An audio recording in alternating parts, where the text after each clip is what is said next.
pertanyaan berikutnya adalah perusahaan saat ini belum punya PP, peraturan perusahaan. Tapi case di mana pegawai melakukan pemukulan ke orang lain atau kontraktor, jadi pihak tiga ya. Dalam case ini apakah kita boleh melakukan PHK tanpa memberikan surat Peringatan. Ini SP itu ya, surat peringatan. SP, surat peringatan. Jadi perusahaannya belum punya peraturan perusahaan nih kan. Terus ada karyawan yang memukul orang lain, kontraktor.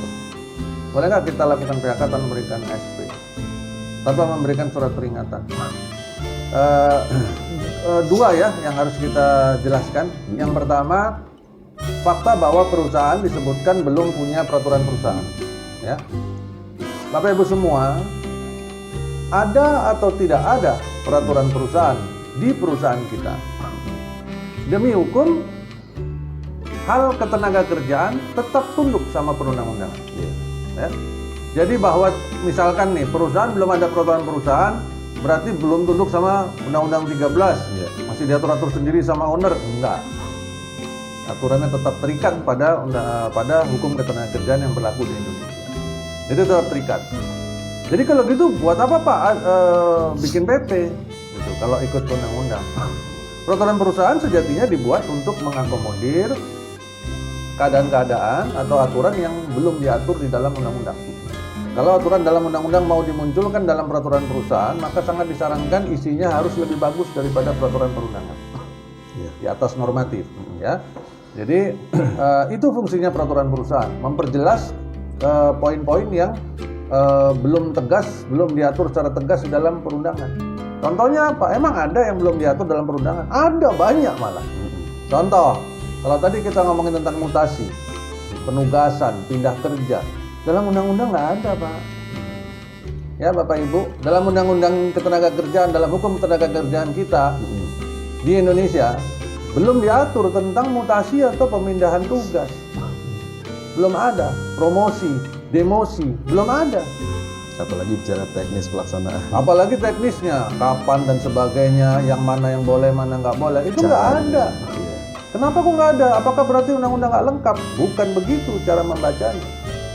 Cara membacanya adalah berarti undang-undang menyerahkan kewenangan kepada perusahaan masing-masing untuk mengatur sendiri-sendiri sesuai dengan kondisi dan keadaan di perusahaan tersebut. Ngaturnya di mana, menyesuaikannya di mana, di dalam peraturan perusahaan. Itulah sebenarnya fungsi peraturan perusahaan. Nah, kalau peraturan perusahaan belum ada kan si perusahaan yang bersangkutan akan kena kasus pelanggaran tersendiri. Ya, tidak memiliki peraturan perusahaan itu ada sanksinya sendiri. Ya, tetapi hukum ketenagakerjaan tetap berlaku di sana. Sehingga kalau konteksnya terjadi kasus pemukulan, ini kan berarti pidana. Ya. Kalau ini terjadi di tempat kerja, maka perusahaan bisa langsung melakukan PHK. Apalagi sekarang di Undang-Undang Cipta Kerja ini jenis alasan PHK-nya bejibun. Banyak banget, bukan banyak banget Pak, banyak banget. Dan dikasih dan lain-lain.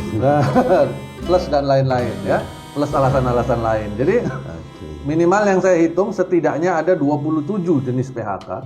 27 jenis PHK yang sekarang diatur di dalam UU CK. Kalau di Undang-Undang 13 emang berapa Dan? Gitu kan. Di Undang-Undang 13 cuma ada 15 Pak. Ya, cuma ada 15, tapi di UU CK kita sekarang punya 27, masih ada plusnya. Jangan salah. Ayat yang terakhir masih ada plusnya di dalam salah satu ayatnya, itu alasan lain. Alasan lainnya berarti menjadi unlimited ya. Nah, jadi silakan diambil. Berarti kalau dia belum punya peraturan perusahaan, dia belum punya tanda kutip yang tadi alasan lain. Dia hanya bisa ngambil dari 27 jenis PHK yang ada di dalam UU CK.